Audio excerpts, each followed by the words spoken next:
I just had a few questions about the navigation center because I think we've been talking about it for almost a year now, and I haven't seen any plans or like any substance of what the navigation center is going to entail. And so I would love if you all could come maybe talk about it, if there's a blueprint that exists or anything that gives us a little bit further details. So as you mentioned, this is something that we've been talking about over the last year.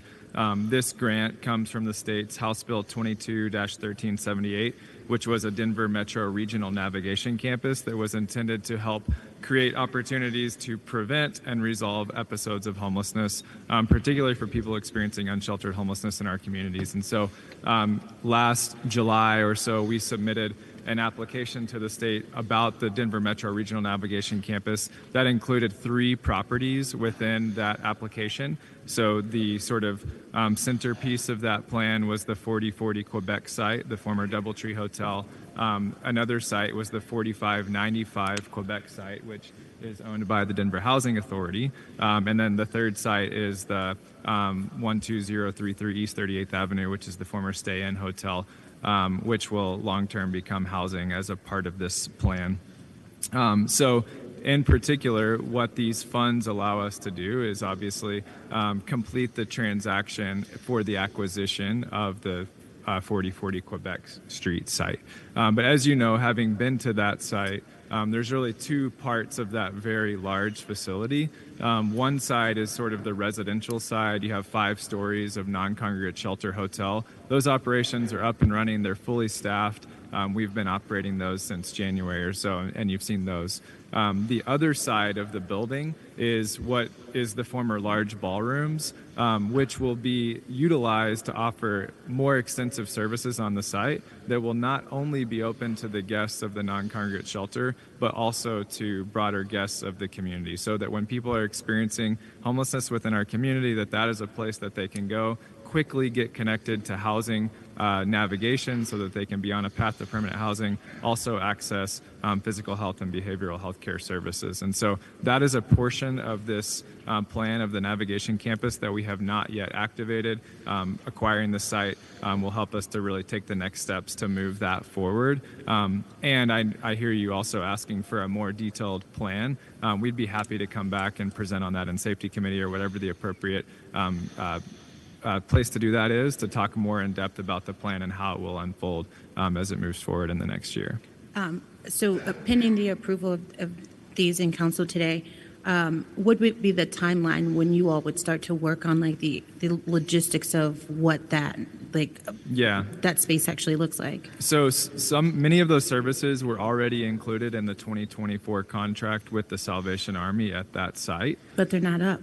They're not up, right. And so we were waiting on this step. We have given them conditional approval to begin hiring for those positions so that we can begin expanding into that. And so that is beginning to take place. But this is really a final and formal step that will help us secure those funds and then help us move forward with expanding those services. So it sounds like there's some idea of what would be going into that space because they're hiring for positions. And so I guess in terms of outcomes, what would be the work that they would be focusing on, like those actual people in those positions? They'll be focused specifically on helping get people access to permanent housing. And so in addition to the dollars that come through this grant, there's also permanent housing vouchers that are attached as well. The state attached 195 state housing vouchers to this. And so this will be a part of the resource that's helped to utilize to help get people into permanent housing. And so the outcomes are the ones that were included in the original grant or the agreement that was approved for 4040 Quebec Street and the operation of that. It's the total number of households that are included there, the percentage of exits to permanent housing. All of those are things that we're looking at. As we look at 2025 contracts, we're also thinking about what are the appropriate outcomes as we expand and expand services in 2025 as well. But it's the standard things that you're accustomed to seeing, really focused on our housing outcomes primarily, as well as access to the physical and behavioral health services. So less around the wraparound services and more around getting folks stably housed? Yes, exactly. And so that's why it's the it's a housing navigation center. That is its purpose, is to really be able to navigate people towards permanent housing. Got it. So when it was originally presented, it was presented as though it was going to be more comprehensive in terms of like not just getting folks housed, but keeping them housed and giving them the wraparound services that they would need. Yeah. So if it's lacking that, my question is, and my council office has collected some some data from residents. My question is, where's the plan to fund those wraparound services for the folks to keep them housed? Yeah. I guess I would have misspoken if I said that it was not including wraparound services. So the primary focus and force is to get people access to permanent housing. Okay. It is also to keep them stably housed once they're there. You go back to the original purpose of the grant. It was to prevent and resolve homelessness. Once we resolve homelessness, we want to prevent the homelessness from happening again in the future.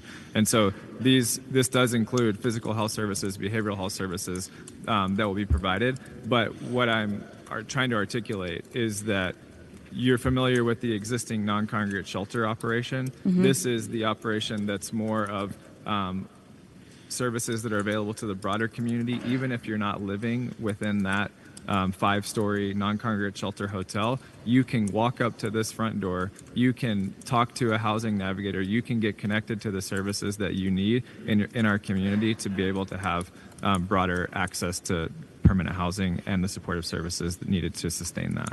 Okay. So then the second part of that question is for both of these, where do the dollars come in to actually support folks? So from a workforce perspective, creating or having that space actually serve as a resource for folks, because currently it's just a bunch of empty ballrooms. But mm-hmm. I think about like where are the opportunities for folks to get jobs, to get mental health support, to partner with nonprofits who can provide support for these individuals here. Like what I'm hearing from our residents is that they would love to have opportunities, and I'm not hearing the opportunities in this conversation.